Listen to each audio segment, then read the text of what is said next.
Merci beaucoup. Donc, je suis très heureux de pouvoir, à défaut de faire cette présentation au CELSA, la faire dans ce format Zoom. Donc, je vais me présenter. Je suis Julien Tassel, je suis maître de conférence au CELSA et je suis le responsable du département ressources humaines et conseils.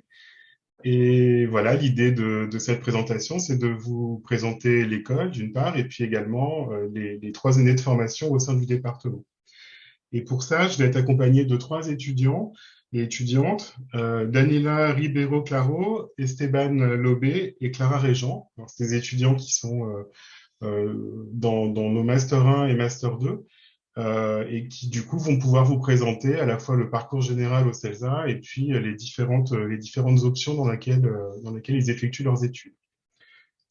Euh, voilà, donc je crois que vous êtes là, Daniela, Oui, Esteban et Clara. oui, oui. Ok, super. Ben, merci beaucoup d'avoir accepté de venir me prêter main forte pour aujourd'hui.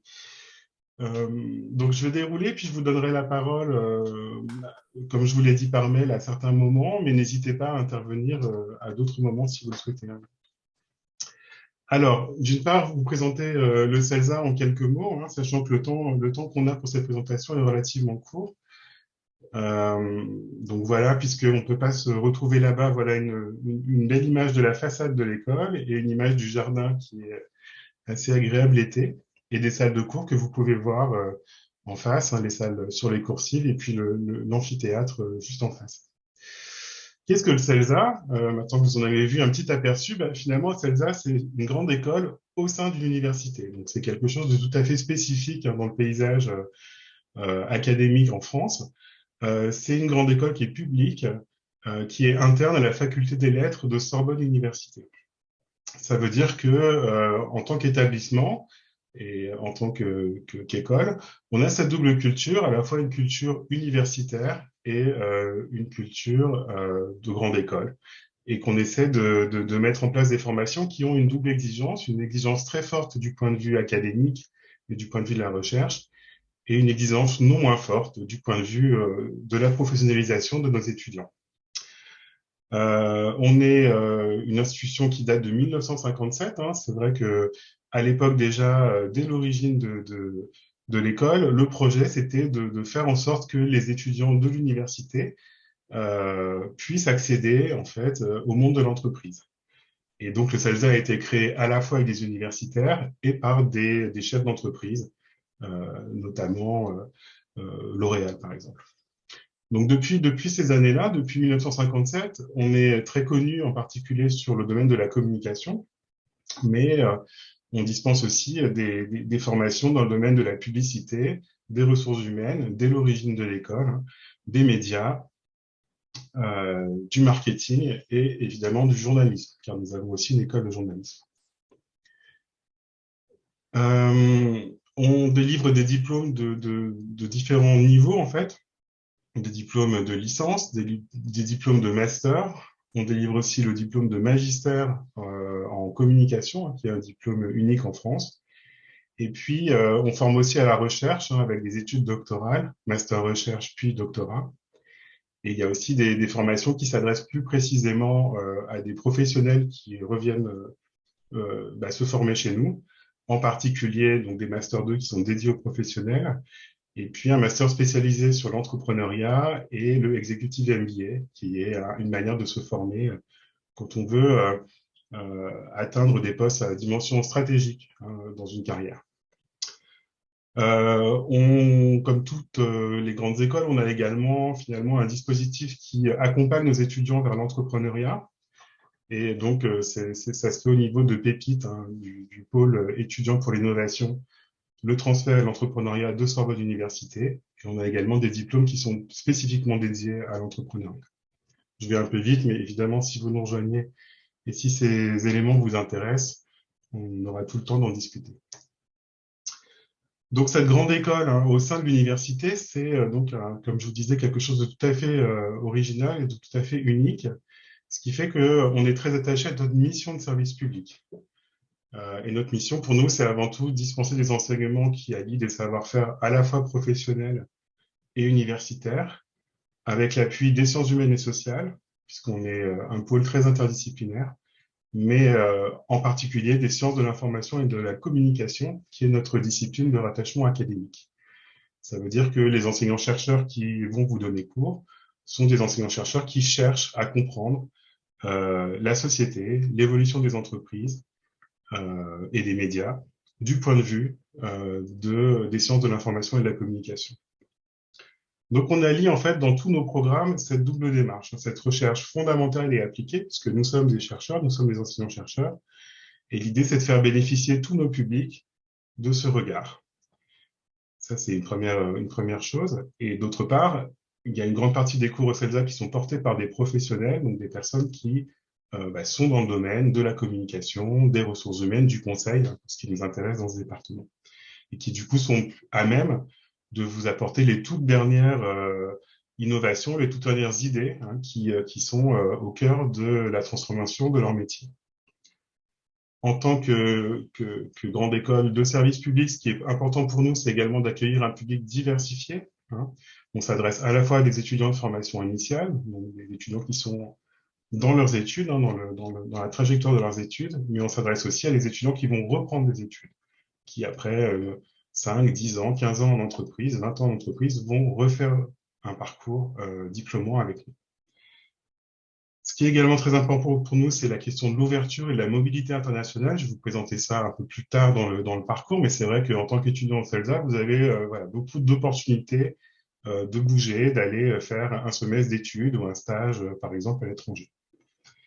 Et puis, dernier point, évidemment, on est héritier finalement de la Sorbonne, hein, et finalement des Lumières. Donc l'esprit de responsabilité, l'esprit de créativité, d'entrepreneuriat est aussi quelque chose qui est très important pour nous. Tout ça se traduit dans un positionnement pédagogique en fait, hein, au niveau du département, mais aussi de l'école. Hein. Il s'agit, je vais pas tout détailler, hein, mais il s'agit voilà de former les étudiants de manière générale au métier auquel ils se destinent. Euh, et de les former plus largement aux transformations de la communication, aux évolutions de la communication dans notre société. On a cette envie de déguiser votre regard sur ces enjeux-là. On a évidemment un lien très fort avec le monde professionnel, hein, puisque les masters, en particulier ceux que je vais présenter aujourd'hui, sont des masters professionnalisants, des masters professionnels. Et donc, tout au long de vos études au CELSA, vous allez être en contact en relation avec de nombreux professionnels. Et vous allez aussi vous professionnaliser par les stages, par l'apprentissage. Voilà, il y a plein d'occasions enfin, c'est vraiment au cœur de notre pédagogie, cet enjeu de professionnalisation. Il y a aussi un enjeu plus large qui est celui de décrypter les sociétés contemporaines, hein, et ça, c'est les sciences humaines et sociales qui vont nous y aider. C'est ce qui va nous distinguer de d'autres formations en ressources humaines, par exemple, puisque c'est là-dessus qu'on va mettre l'accent. Et donc, en tant qu'étudiant en CELSA, vous aurez des cours de sciences de l'information et de la communication, des cours dédiés à la gestion, au management et à l'économie, mais aussi des cours de sociologie, par exemple des organisations, d'ethnologie, de sémiologie, de sciences du langage, tout un ensemble de cours très pluridisciplinaires qui va vous donner une capacité à prendre du recul et à prendre des décisions stratégiques. Il y a également la recherche, donc là c'est la suite logique hein, de cette question des sciences humaines et sociales, puisque nous avons un laboratoire de recherche qui s'appelle le GRIPIC, donc c'est le groupe de recherche interdisciplinaire pour l'étude des processus d'information et de communication. Et vous aurez un certain nombre d'enseignants qui sont issus de ce laboratoire et qui vont du coup vous apporter un regard tout à fait contemporain et neuf sur ces enjeux de communication. Et puis, il y a également la question de l'entrepreneuriat avec le dispositif dont j'ai déjà parlé. Donc voilà notre façon de penser l'enseignement et voilà les différents regards dont vous pourrez bénéficier si vous nous rejoignez.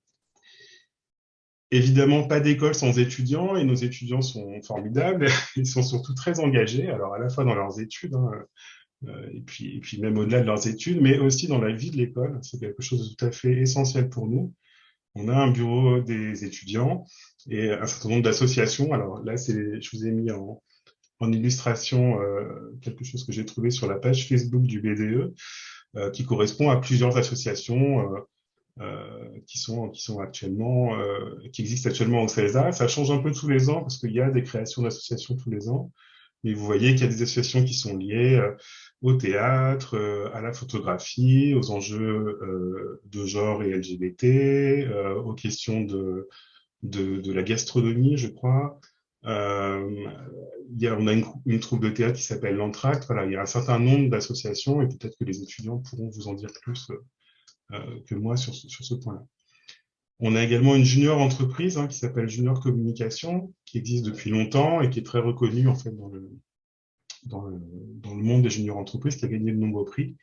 Une junior entreprise, pour vous dire ce que c'est une entreprise fondée par les étudiants, donc qui remplit des missions de conseil, des missions avec des clients en fait.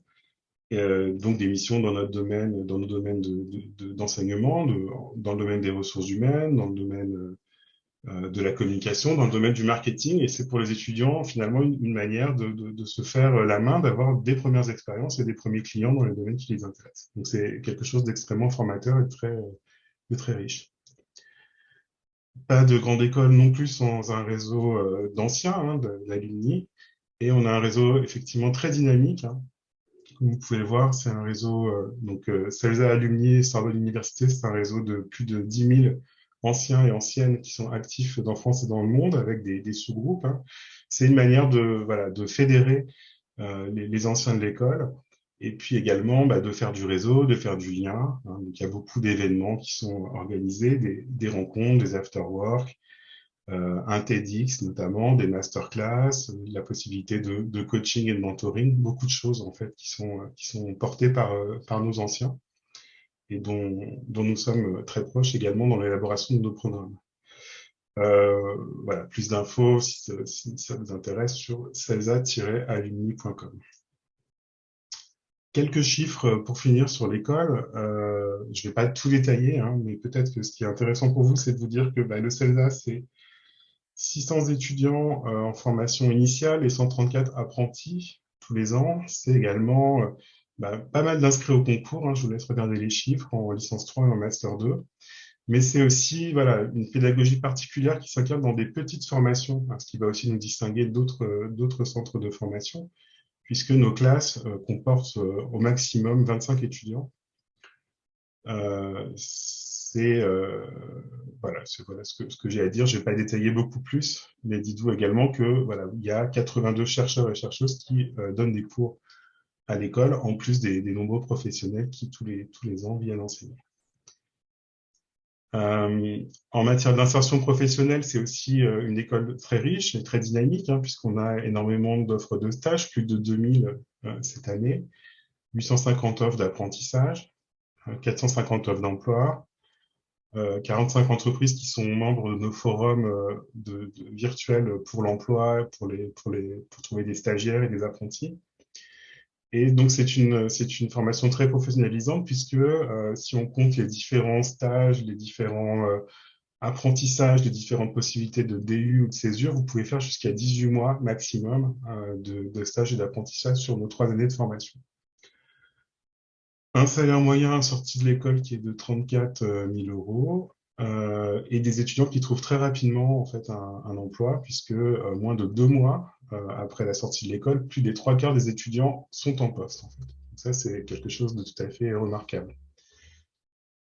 Euh, J'insiste enfin sur l'international, les alumni, j'en ai déjà parlé, puisque on a également la possibilité d'envoyer nos étudiants, la possibilité pour nos étudiants de partir étudier à l'étranger avec beaucoup d'accords, ce qui veut dire que plus de 400 accords avec des universités ou des écoles, ce qui veut dire que vous vouliez partir en Amérique du Nord, en Asie, au Moyen-Orient, en Amérique du Sud, c'est possible, on a énormément de partenariats et des étudiants qui peuvent voilà, faire des trimestres ou d'autres expériences à l'étranger assez facilement. Ça fait aussi partie de la richesse de la formation enseignement. Maintenant, je vais passer à la spécialité ressources humaines et conseils, donc le parcours que je dois vous présenter. Alors, une vision du grand amphi en ce moment, comme vous pouvez le voir, tout le monde est masqué. Et voilà, ce parcours,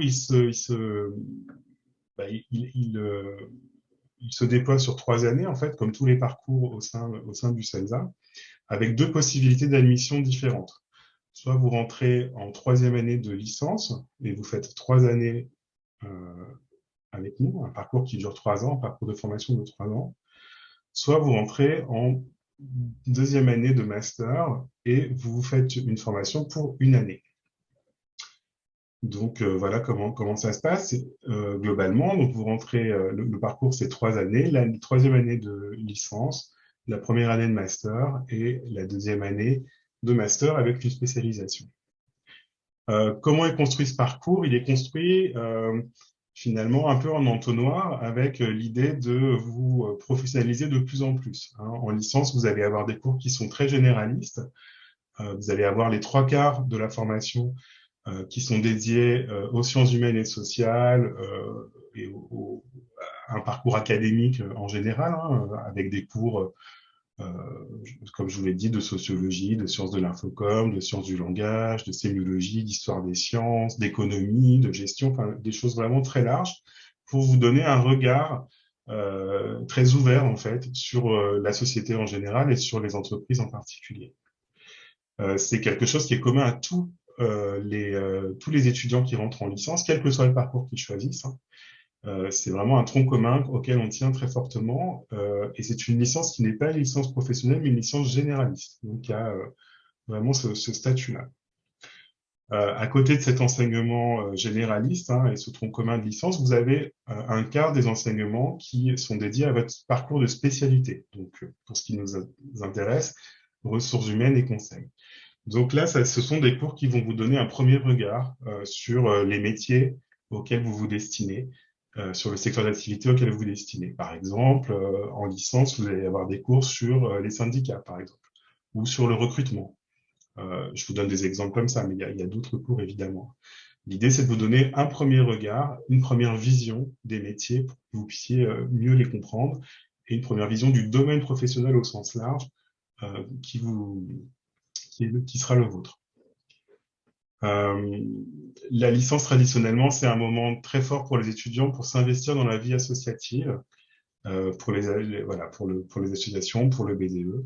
Et c'est aussi à la suite, donc le parcours, enfin, la formation se fait entre septembre et fin février, début mars, je crois. Et il y a un stage de 3 mois à la suite de cette formation. Ensuite vient le Master 1, et donc là, petit à petit, vous allez aller vers plus de professionnalisation. Donc, le Master 1, c'est plutôt la moitié des cours qui sont académiques, mais qui se centrent beaucoup plus sur le parcours professionnel qui vous intéresse qu'en licence, et l'autre moitié qui est professionnalisante. Ça veut dire qu'en Master 1, par exemple, vous allez avoir des cours peut-être sur la sociologie du travail du côté universitaire, ou sur le droit du travail d'un point de vue plus théorique. Mais vous allez aussi avoir des cours qui vont être dédiés directement aux ressources humaines et aux conseils. Donc, on commence à vous professionnaliser, hein, dans le but de rentrer plus précisément dans la spécialité. Et puis, à l'issue de cette année qui est très resserrée, hein, qui commence en septembre et qui se termine à fin janvier, vous allez faire un stage de 6 mois en France ou à l'étranger, où vous allez faire un échange universitaire, puisqu'on a des accords pour partir étudier à l'étranger, où vous allez pouvoir faire un semestre externalisé dans 2 centres avec qui nous sommes partenaires, le l'EDSI, donc c'est une école de design en fait, et le centre Michel Serres, qui est un centre dédié à l'innovation. Ça, c'est plus à la marge, il y a moins d'étudiants qui font ces choix-là, mais c'est tout à fait quelque chose de possible.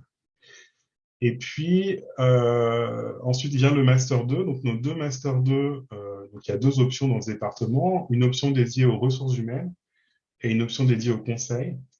Eh bien, ces deux Master 2 sont en apprentissage. Et ce sont voilà. Et l'idée de cette dernière année au CELSA, c'est de vous professionnaliser le plus possible.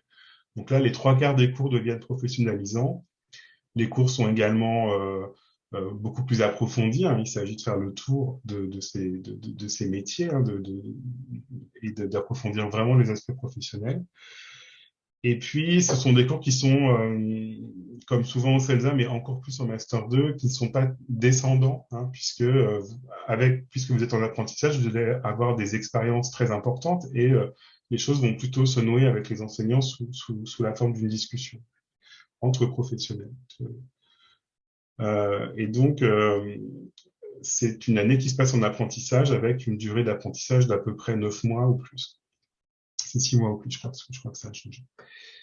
Entre le Master 1 et le Master 2, vous avez la possibilité de faire une césure ou un diplôme universitaire qui vous permet soit d'acquérir plus d'expérience professionnelle, soit de partir à l'étranger, soit de vous investir dans une association, par exemple, ou dans un projet qui vous tient à cœur. Donc, il y a cette possibilité de faire une pause entre le Master 1 et le Master 2.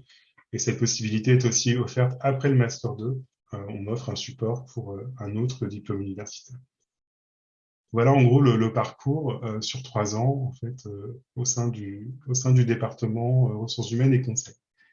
Et ensuite, ce que je vais faire, c'est que je vais détailler un petit peu plus avec l'aide des étudiants les différents parcours. Donc, je commence par la licence 3 et le master 1, mais je crois que j'ai déjà beaucoup dit de choses là-dessus. Hein. Donc la licence 3, c'est finalement une année généraliste qui vous permet d'acquérir un regard bien ancré en sciences de l'information et de la communication et en sciences humaines et sociales sur les transformations de la société, sur les transformations des médias, sur les transformations de la communication. Il y a des temps forts, hein, on a essayé de faire ressortir ça dans cette année. Il y a beaucoup de choses, mais notamment, il y a ce qu'on appelle un TIR, un travail d'initiation à la recherche. Vous allez travailler en groupe sur un premier projet de recherche. Et puis, il y a un concours d'écriture de nouvelles ou d'autres types d'écriture aussi, qui est un moment assez important de cette année de licence. En Master 1, donc comme je vous l'ai dit, hein, je ne vais pas forcément tout recommander. Je crois que c'est plus intéressant de donner la parole aux étudiants. En Master 1, on essaie de commencer votre professionnalisation et en focalisant beaucoup plus sur les métiers qui vous intéressent. Euh, Est-ce que Daniela et les autres, éventuellement, vous voulez dire quelque chose de la licence 3 et du Master 1, enfin, nous faire part de votre expérience? Alors oui, tout à fait. Alors je peux commencer moi. Donc déjà, bonjour à tous. Donc, je m'appelle Daniela Ribeiro-Claro et je suis actuellement dans le Master 1, Formation, Communication, Ressources humaines et Conseil au CELSA. Donc tout d'abord, pour commencer avec la L3 au CELSA, c'est une année assez pluridisciplinaire et généraliste car nous sommes avec tous les autres parcours, sauf pour quelques cours qui vont être du coup spécialisés en ressources humaines et conseils, comme du recrutement ou encore les RH et le digital. L'année de L3, elle est vraiment ponctuée par des temps très importants, comme un premier travail de recherche en groupe et jusqu'à 4 mois de stage, donc vraiment pour avoir ce côté du coup professionnel. Après la L3, donc vient la première année de master qui permet de vraiment commencer la spécialisation pardon, et de choisir du coup la suite du parcours pour le master 2, que ce soit du coup en ressources humaines ou en conseil. Donc pour cela, on a beaucoup de matières comme du droit du travail, de la GPEC, des relations sociales ou encore des cas pratiques pour le conseil. Que ce soit pour la L3 ou le master, on a de très bons intervenants qui sont également des professionnels, ce qui nous permet vraiment d'avoir des retours d'expérience et de très bons conseils. Donc il faut savoir que l'année de M1, elle est divisée en deux, permettant d'avoir un semestre de cours, puis de terminer avec 6 mois de stage pour se faire un vrai bagage professionnel qui vient renforcer du coup le stage de L3. Nous sommes bien sûr très bien accompagnés par le CELSA, que ce soit au niveau de l'orientation ou des stages. On a notamment des aides comme des réunions d'aide à la recherche de stage, une plateforme pour trouver des stages et également des événements de type job dating pour nous accompagner. Enfin et surtout, selon moi, du coup, on est très bien accompagné par les enseignants. Donc, ils sont tout à fait à l'écoute et également par le réseau d'alumni. Donc, voilà, pour ma part, n'hésitez pas si vous avez du coup des questions. Merci. Merci beaucoup, Daniela. Alors, les questions, je crois que pour l'instant, on les prend plutôt en chat et Catherine et Marie y répondent en fait en temps réel. Mais peut-être qu'à la fin, si certaines voilà, vous concernent plus directement, on pourra les prendre en direct, je sais pas. Est-ce que Esteban, vous avez aussi fait le parcours L3 et M1, est-ce que vous voulez ajouter quelque chose? Bah oui, oui, bien sûr. Alors bonjour à tous. Donc moi je suis parti de la psychologie pour venir au CELSA en L3. Donc là je suis en M2, donc je vais présenter après donc le master 2. Parce que j'ai beaucoup apprécié en L3. C'est vraiment une pause un peu dans le parcours universitaire parce que d'habitude on choisit de manière traditionnelle, on choisit un master 1 après avoir fait une licence et donc on passe tous les examens, on envoie nos dossiers. La L3 là c'est vraiment on clôt un peu tout notre parcours de licence dans une ambiance très agréable en fait, parce que on nous oblige à nous amuser à travers des associations, hein, comme l'a été présenté, mais au-delà de l'amusement, il y a vraiment un aspect professionnalisant. Parce que c'est tout un objet de communication qu'on essaye de construire pendant notre premier parcours de licence 3. Par exemple, une radio aussi. Donc, il y a des podcasts qui sont créés. Il y a des grands événements qui sont amenés à être partagés par les étudiants, par des partenaires extérieurs, des expositions. Et donc, c'est tout un premier pied professionnel par le biais de la maison, parce qu'on est tous ensemble, on apprend à se découvrir. Et les profs, les professeurs, les cours sont aussi présents pour nous amener sur ce marché professionnel. Et ça conclut par le stage que j'ai adoré faire. Malheureusement, il y a eu le Covid, donc je l'ai fait en distanciel, comme beaucoup. Il n'a pas été annulé, donc ça, je suis un peu content. Il y en a qui ont eu un parcours difficile. Mais là, vous allez normalement passer une super L3. Et c'est vraiment une bonne pause parce qu'après, il y a pas cette pression du concours après pour avoir un M1. Le chemin est quand même tracé et c'est assez agréable à vivre. J'ai adoré ma L3. Et évidemment, le M1 a eu une ambiance très professionnelle aussi parce que là, on rentre dans le dur, dans le technique. Dans le technique qu'on ne voit pas précisément en L3, on voit vraiment une ébauche. Hein. Et on se professionnalise de plus en plus avec le stage. Et après, je vous parlerai du M2, évidemment. Ok, merci beaucoup, Esteban. Clara, on vous donnera la parole au niveau du M2, puisque vous nous avez rejoint en M2. Alors justement, je vais vous présenter les deux Master 2. Donc, ce sont deux Master 2 qui sont en apprentissage. Donc, le premier, c'est le Master 2 dédié aux ressources humaines, hein, qui s'appelle Ressources humaines, Management et Organisation. Et pour le présenter rapidement, je peux dire que c'est un Master 2 RH généraliste, en fait, qui va former des acteurs des ressources humaines qui ont une vision globale, transverse des métiers des ressources humaines et qui ont évidemment, puisqu'on est au CELSA, une forte dimension communicationnelle. Donc, un regard également très important sur la communication, alors d'un point de vue théorique, comme vous l'avez vu, mais aussi d'un point de vue professionnel. La communication qui est, je vais détailler ça après. Les débouchés sont tous les métiers des ressources humaines et les métiers de la communication interne, en gros. Et puis également des débouchés dans le conseil, mais en ressources humaines. Et l'insertion est très bonne, comme vous pouvez le voir. Il y a un rythme qui est en gros celui de 3 semaines en entreprise et une semaine au CELSA, qui est un rythme que nous connaissons depuis très longtemps dans ce master et qui fonctionne très bien. Je vais un peu vite pour vous présenter Vous pourrez vous reporter au site internet hein, qui détaille les programmes, mais voilà, de manière synthétique, on essaie de développer 4 types d'apports en fait dans ce master. Le premier, c'est un apport généraliste pour vous aider à bien comprendre comment fonctionnent les organisations hein, d'un point de vue stratégique. Et donc là, ce sont les cours un peu généralistes sur les entreprises, les organisations, en ce qui concerne, par exemple, les stratégies d'entreprise et les politiques de ressources humaines, le droit du travail, la gestion financière, la RSE, l'inclusion, la diversité, la lutte contre les discriminations. Donc ça fait un premier ensemble d'enseignements assez large. Et puis ensuite, il y a un deuxième ensemble qui correspond à tout ce qui toute l'appréhension, on va dire, par les sciences humaines et sociales du monde du travail, le travail dans sa dimension symbolique et sociale.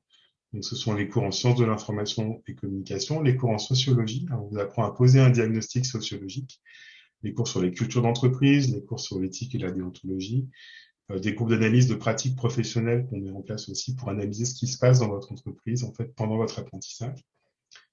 Ensuite, le cœur du master, c'est le troisième module qui concerne les politiques de ressources humaines et l'accompagnement des managers dans le déploiement de ces politiques. Donc là, c'est tous les métiers et les sous-métiers des ressources humaines, le recrutement, la formation, la rémunération et le Compenben, la GPEC, ce qui touche à la marque employeur, ce qui touche au talent management, les négociations avec les syndicats, les aspects les plus innovants des ressources humaines également sont traités. Et puis, on a également des témoignages de professionnels qui vous font part de ce que ça veut dire d'être RH dans tel ou tel secteur ou dans tel ou tel pays. Et puis, le dernier axe, c'est l'axe sur ce qui concerne la communication, à la fois qui est développé à la fois sur la communication personnelle, donc comment vous pouvez prendre la parole, euh, animer des réunions avec de la facilitation, mais il y a tout un développement comme ça. Mais il y a aussi tout ce qui concerne la communication d'entreprise, avec des cours sur le plan de communication, sur la communication interne, la communication managériale, la conduite du changement, le management interculturel, la communication corporate et la communication de crise. Donc tout ce qui, pour quelqu'un qui travaille dans le domaine des ressources humaines, quelqu'un qui va devoir porter des projets de transformation dans les entreprises, peut être utile du point de vue de la communication. Ou pour quelqu'un qui se destine aussi à la communication interne. Bon, des exemples, je vais passer assez vite là-dessus, des exemples d'apprentissage, d'entreprises qui ont pris nos étudiants en apprentissage les 2 dernières années. Donc, vous voyez que c'est principalement des grands groupes, mais ça, c'est lié au choix des étudiants. Si vous voulez faire votre apprentissage dans des PME ou dans des startups ou dans le public, c'est tout à fait possible. Des parcours de jeunes diplômés pour vous montrer un peu ce que les étudiants deviennent quand ils sortent du master. Donc là, j'ai pris les 2 dernières promos. Et donc, vous voyez que les étudiants ont le type de poste qu'occupent les étudiants dès lors qu'ils sont sortis du CELSA, en fait. Donc, je pense que ça, c'est particulièrement intéressant. Et donc, on voit que c'est des postes variés dans tous les secteurs des ressources humaines, dans tout type d'entreprise, hein, dans l'industrie, dans le luxe, dans la tech, voilà, différents types d'industries. Et donc, je vais pas prendre trop de temps parce que je vais donner la parole à Esteban. Juste avant, je vous montre également les parcours d'alumni qui ont plus de 10 ans d'expérience pour vous montrer là aussi que les carrières, bah ouais, ce sont des gens qui ont pris des postes à dimension stratégique en fait, et que ce sont aussi des gens dont les carrières se sont beaucoup internationalisées.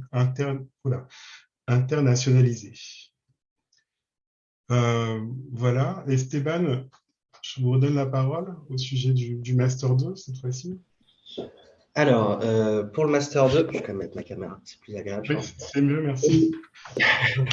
Au niveau du Master 2, ce qui est intéressant, c'est que le monde des ressources humaines, en fait, parce que je vois beaucoup de questions sur excusez-moi, sur le parcours, en fait, sur l'ancienneté, est-ce que j'ai besoin d'avoir fait des ressources humaines, de la communication?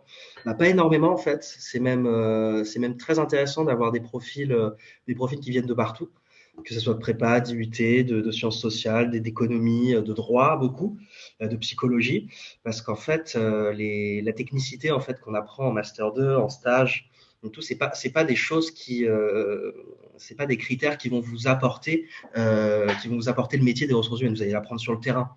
Après, c'est important de voir dans cet aspect professionnel du CELSA, donc c'est-à-dire d'avoir des cours sur le recrutement, sur la formation, sur la GPEC, sur les compétences, tout ça, c'est d'apprendre en fait à déconstruire le fait que le métier des ressources humaines change énormément, se transforme énormément.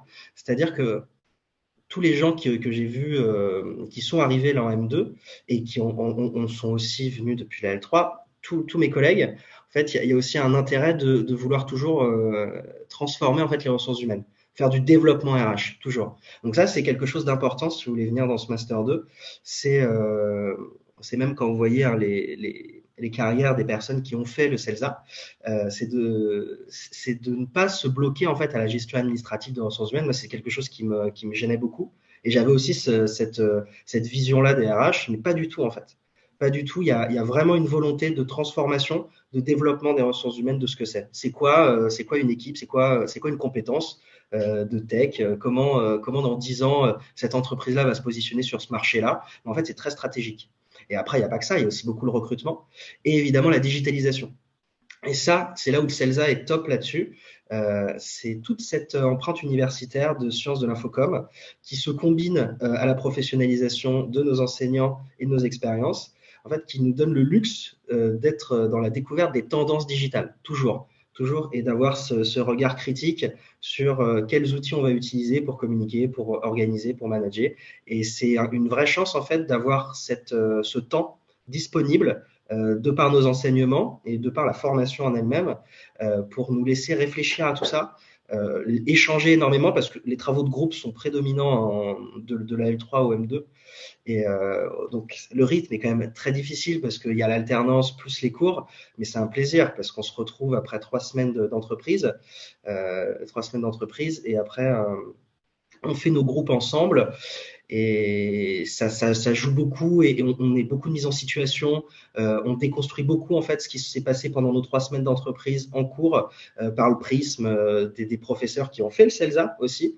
La plupart, ce qui est super intéressant. Donc, ils ont notre point de vue aussi d'étudiants. Enfin, on se tutoie, on est beaucoup dans l'échange et ça donne un réseau énorme aussi. Alors ça, c'est très agréable pour l'insertion professionnelle. C'est le réseau CELSA parce que vous verrez qu'on est très actif principalement sur LinkedIn, tout ça, et sur nos groupes internes. C'est-à-dire, il y a des offres tous les jours de stages, de CDI, dans plein de domaines, que ce soit la communication, les ressources humaines, mais principalement en RH, parce qu'il faut le dire aussi, c'est un secteur d'activité, les ressources humaines, qui recrute énormément, de plus en plus, parce que, comme je vous l'ai dit, ça se transforme beaucoup comme métier. Et donc, les métiers se créent. Les métiers se créent, donc les SIRH se développent, le marché des SIRH se développe énormément. Donc, tout ça, c'est des choses qu'il faut intégrer.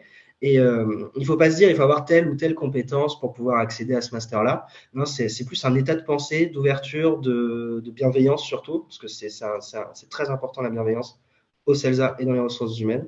Et donc tout ça en fait amène à une insertion professionnelle qui est très très forte.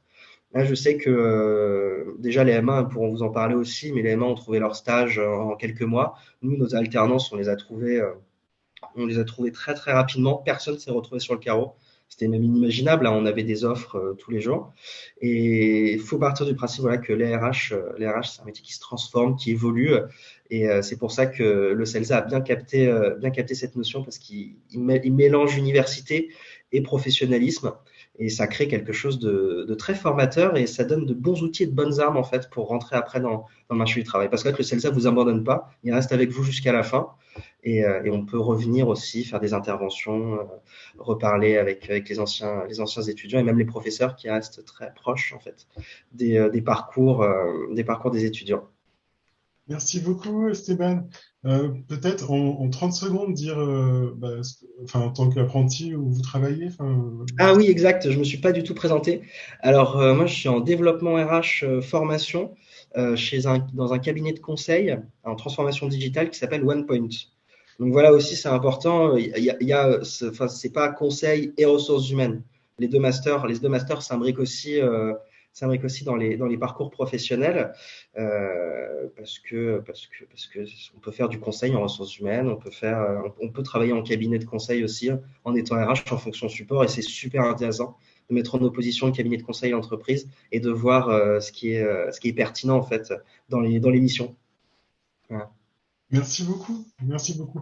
Donc oui, effectivement, j'ai pas précisé, mais c'est sûr qu'on n'est pas une formation pour l'administration du personnel. C'est quelque chose que vous allez apprendre parce que c'est une nécessité de savoir comment ça fonctionne quand vous faites des ressources humaines. Mais notre visée, c'est plutôt une dimension stratégique, en fait, pour nos étudiants, hein, enfin ceux qui sortent du CELSA. L'idée, c'est vraiment d'avoir accès à des postes à dimension stratégique assez rapidement, comme j'essaie de vous l'illustrer par la slide qui est juste devant vous. Donc, et dans tout type de secteur et tout type d'entreprise, quoi. Alors, on n'a pas beaucoup de temps, donc je vais passer sans plus tarder au master suivant, qui est le master conseil, management et organisation, qui est donc le master RH existe depuis, je vous l'ai dit, depuis la fondation du CELSA, hein, sous cette formule en apprentissage depuis une bonne dizaine d'années. Le master conseil est plus récent, c'est un master qui a 7-8 ans maintenant. Et on l'a ouvert parce qu'on se rendait compte que tout simplement, il y avait beaucoup d'anciens du département ressources humaines et conseils, mais aussi beaucoup d'anciens du CELSA plus largement, qui travaillaient dans le domaine du conseil en management et du conseil en accompagnement du changement. Donc on s'est dit que c'était pertinent d'ouvrir une option en fait sur ces métiers-là. C'est ce qu'on a fait, voilà, c'est ce qu'on a fait en ouvrant ce master. Ça correspond aussi à un métier qui est différent de celui des ressources humaines, hein. Les ressources humaines, c'est un métier de l'ombre, hein. Le consultant va, lui, plutôt être sur le devant de la scène. C'est un métier qui va avoir une, euh, une dimension commerciale aussi qui est importante, hein. Voilà, mais voilà pourquoi on a aussi ouvert une formation spécifique au conseil et au métier du conseil. Cette formation, elle est tout à fait innovante, tout à fait unique en France, puisque justement, on se consacre au métier de consultant en management ou en accompagnement du changement. On essaie de faire le tour des spécificités de ce métier et aider nos étudiants à avoir une visée aussi stratégique de ce métier-là. Je vais vous détailler ça et puis je donnerai aussi la parole à Clara après. Donc les métiers qu'on prépare, enfin qu'on peut faire en sortant de ce master, c'est les métiers de conseil en management, conseil en accompagnement du changement, avec différentes focales sur l'accompagnement du changement, différentes méthodes, puisque chaque cabinet de conseil va avoir son appréhension des choses. Conseil en transformation digitale, ça peut se faire donc en cabinet, mais aussi en interne. On a des anciens, vous allez le voir, qui sont dans des administrations, qui sont dans des organisations et qui accompagnent le changement dans ces entreprises-là. Et puis, on a aussi l'idée maintenant, on a des postes qui apparaissent en transformation dans les entreprises en elles-mêmes. On peut avoir des directeurs de la transformation, par exemple. Et donc, c'est aussi des métiers qui sont visés par les étudiants qui sortent de ce master-là. Une très bonne insertion professionnelle. Qu'est-ce que je peux vous dire d'autre? Que c'est un master qui est en partenariat avec un grand cabinet de conseil qui s'appelle PwC, PricewaterhouseCoopers, qui est notre partenaire. Et que le rythme de ce master, c'est finalement 2 mois, enfin 1 mois et demi à temps plein, et ensuite 4 jours en cabinet de conseil, et le vendredi au CELSA, qui est un rythme qui correspond tout à fait bien au cabinet de conseil, puisque souvent, le vendredi est dédié à des activités de recherche et développement pour pas mal de consultants. Donc, le fait de repartir à l'école le vendredi, ça ne coupe pas du tout le rythme du cabinet. Ce qu'on essaie, si je regarde finalement le programme, et rapidement, parce qu'il faut que j'accélère, je pense, on essaie d'une part, comme dans l'autre master, de comprendre les enjeux stratégiques des organisations en général et du monde du conseil, parce qu'un consultant, c'est quelqu'un qui va intervenir dans des entreprises très variées, donc il doit être capable très rapidement de comprendre dans quel contexte il s'insère. Donc, c'est des cours qui vont concerner le marché, les acteurs du conseil, mais aussi l'analyse des entreprises et des business models, et puis des enjeux de finance, des enjeux de marketing, des enjeux de ressources humaines, des enjeux de communication, pour comprendre finalement comment fonctionnent les entreprises. Ensuite, il y a tout ce qui concerne finalement la mission de conseil et la relation avec le client, ce qui est très spécifique au métier du conseil. Et donc là, on a des cours sur la compréhension d'une demande client, l'élaboration d'une offre de conseil, et puis des choses qui concernent plutôt l'activité du consultant, qui est quelqu'un qui va finalement faire beaucoup de réunions pour faire émerger des questions, poser des diagnostics et faire travailler des personnes ensemble. Donc, on a des choses sur les conduites d'entretien, sur l'animation de groupes de travail, sur la créativité, sur l'intelligence collective, le travail en réseau. Donc, des cours qui permettent concrètement de vous sentir outillé quand vous allez arriver en tant que consultant, quand vous allez être devant un client très rapidement pour en fait faire votre travail.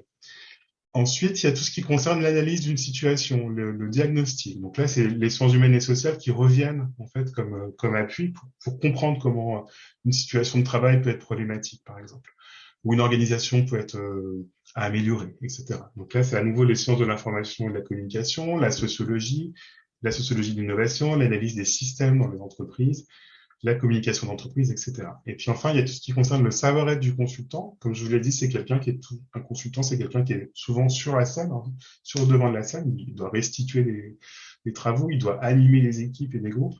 Donc, on essaie de développer votre leadership, de réfléchir à l'interculturel, de réfléchir à sa posture en tant que consultant, etc. Et de développer toutes les soft skills qui sont si importantes en fait dans le monde du travail aujourd'hui. Donc, tout ça, c'est l'objet du 4e module. Si je vous montre quelques exemples de cabinets dans lesquels les étudiants ont fait leur apprentissage, vous voyez qu'il y a des très grands cabinets comme Deloitte, PwC, etc., Accenture, donc des cabinets connus au niveau mondial, mais il y a également des plus petits cabinets, en fait, comme Kerouan, Argon Consulting, Arctus, Alixio, qui sont leaders sur leur domaine, mais que vous connaissez peut-être moins parce que c'est très spécifique. Donc, on a la possibilité de s'insérer à la fois dans des grands cabinets et puis dans des plus petites structures avec finalement une façon de travailler tout à fait différente. Il y en a d'autres, c'est juste un exemple. Des anciens, donc comme je vous le dis, le master est plus récents. Donc les anciens sont pas encore partenaires, hein, puisqu'ils sont ils sont moins ils ont 7 ans d'expérience pour les plus anciens. Mais vous voyez qu'ils ont déjà pris des responsabilités, hein. Quand on est manager chez Julius Steel par exemple, ou chez PwC, ça veut dire qu'on a déjà gravi un certain nombre d'échelons en fait dans l'entreprise. Voilà, je vais donner la parole à Clara en fait. Euh, si vous voulez bien, Bonjour. pour réagir, présenter votre parcours. Ok. Alors bonjour, donc moi je suis Clara, j'ai rejoint le CELSA donc en Master 2 via le concours. Alors je vois plein de questions, notamment par rapport à l'intégration et par rapport aux compétences à avoir pour rejoindre ce master. Alors je vous rassure, dans notre promotion, on a tous un parcours scolaire totalement différent. Pour ma part, je viens d'une licence en information et communication. J'ai eu une année de césure et ensuite je me suis spécialisée dans un autre master et j'ai rejoint le CELSA, le CELSA en M2. Alors, pour ce master, ce qui est très intéressant, c'est qu'il est très professionnalisant. C'est quelque chose qui est très important. En effet, moi, j'avais peur qu'on soit encore trop dans le théorique. Et en fait, il y a une véritable envie que vous puissiez être prêt pour rejoindre le monde du travail. Donc, déjà, aussi, il y a une véritable aussi qualité d'accompagnement. C'est directement, une fois que vous êtes accepté au M2, vous recevez directement un accompagnement pour chercher votre alternance, pour trouver le cabinet qui peut vous correspondre. Donc, c'est quelque chose à souligner. Vous avez aussi une véritable qualité d'enseignement parce qu'il y a notamment beaucoup d'intervenants du monde professionnel, ce qui permet vraiment d'avoir cette réalité entre ce qu'on vous apprend durant vos cours et ce qui se passe, on va dire, plus réellement dans le monde professionnel. Et enfin, une autre chose que sur lequel que je mettrai en avant, c'est le fait qu'on a une petite promotion. On est seulement 14.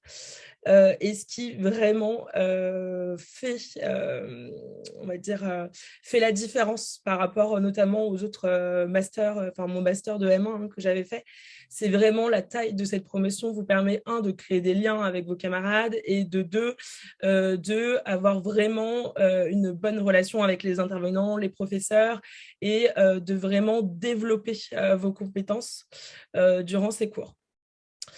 Un autre avantage aussi, c'est le fait qu'on a 1 mois et demi intensif avant de commencer notre alternance, ce qui permet, on va dire, de se créer une bonne petite boîte à outils avant de commencer et de aussi créer des liens les uns avec les autres.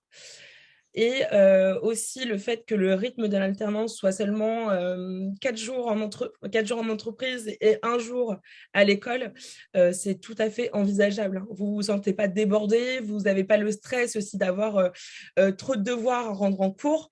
C'est vraiment quelque chose qui se fait très bien et qui marche très bien. Donc voilà. Qu'est-ce que je peux vous dire d'autre? Donc moi, je suis chez Kerus Management. Je suis donc dans la practice People and Change. Donc, on travaille surtout autour de l'axe de l'accompagnement et de la conduite du changement, autour des problématiques qui sont la data et le digital notamment, et la transformation des ressources humaines. Donc voilà, mais vous avez après mes collègues dans le master CELSA, sont dans des cabinets plus à taille, soit des grands groupes, soit à taille moyenne, soit des plus petits cabinets. On vous incite vraiment à aller vers quelque chose qui vous ressemble et vous êtes vraiment très accompagné et vous trouvez entre guillemets facilement grâce au réseau et grâce à l'accompagnement, que ce soit de Anne-Laure, de Julien, facilement l'alternance qui vous correspond. On ne vous met pas une pression pour trouver une alternance, mais vraiment quelque chose qui va vous correspondre. Donc, c'est vraiment très important aussi là-dessus. Donc, Merci. voilà, je ne sais pas si… Non, c'est moi qui présente encore le concours. Donc, merci beaucoup, Clara, c'était très, très riche. Donc, il nous reste 10 minutes pour présenter la suite et comment candidater et comment nous rejoindre, en fait. Euh, voilà, c'est les différents concours du CELSA. Je vois qu'il y a pas mal de questions sur ce concours, donc je vais tenter d'y répondre en 10 minutes. Euh, donc, comme je vous l'ai dit, vous pouvez nous rejoindre soit en L3, soit en Master 2. On va commencer par la L3. Il y a toujours deux étapes dans le concours, l'admissibilité et l'admission. L'admissibilité se passe sur dossier ou avec une épreuve écrite, et l'admission, c'est un entretien oral avec un jury d'enseignants, chercheurs et de professionnels.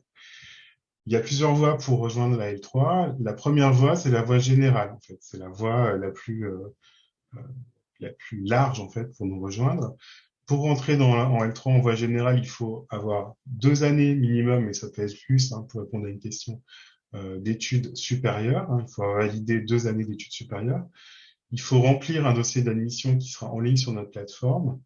Je vais détailler le dossier après. Et il faut réussir une épreuve écrite en temps limité qui se déroulera le 7 avril et qui sera en ligne. Hein. Il s'agit d'une question auquel vous répondrez.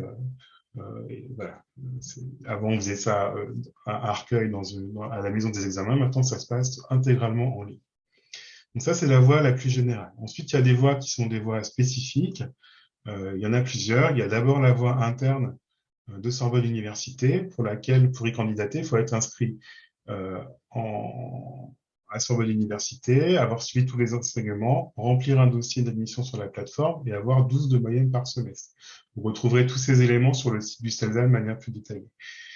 Il y a une autre voie qui est la voie BEL-SES, donc c'est pour les étudiants de prépa, en fait, de prépa littéraire, en AL, en BL, donc en Hippocagne, AL, Écagne, AL, BL, 1 million et en école des Chartres. Et donc là, il faut avoir coché la voie BEL sur la voie CELSA à la BEL et avoir obtenu en fait des bonnes notes dans votre concours pour l'ENS. Et là, vous pouvez accéder directement à l'oral. Il y a une voie spécifique pour les candidats qui sont admissibles à l'ENS, qui peuvent accéder directement à l'oral également. Et puis, il y a des voies spécifiques pour les DUT, BUT d'Infocom en France, avec lesquels nous sommes partenaires, et les DUT de GEA pour le département ressources humaines et conseils. Donc, ces DUT sont ceux de région parisienne et ils sont notés sur le site du CELSA.